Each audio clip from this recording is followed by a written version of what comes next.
zonada o'tirgan paytimni mana videoga e'tibor beringlar. Juda ma'noli gapni gapirib qo'ygan, bitta e'tibor beringlar.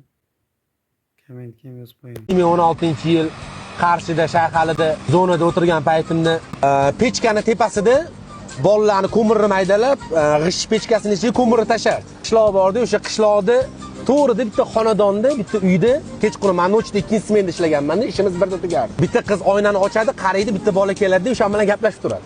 Har kuni zerikib ketganingdan nima ish qilishingni bilmaysan. Kech payt 2-smena ishga chiqqanda o'shani kuzatib o'tirardim. Oyli o'tdi, yilli o'tdi, ana bola har kuni keladi. Ana keldi deydi, bolalar chiqib olib 5-6 bola tomosha qilishni boshlaymiz. O'sha voqealar. Tomosha qilib o'tiramiz.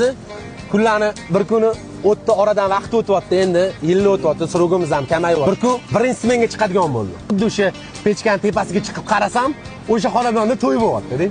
To'y bo'lyapti. Ani o'sha oynani tagiga kelib gaplashadigan bola bor-ku, to'y qilib, ani qizi kelib olib ketyapti. Oradan yana endi hech nima yo'q etdi, har kuni bir xil rejim davom etadi-yu, oradan yana kunlar o'tyapti. Ani qiz bolasi bilan kelyapti.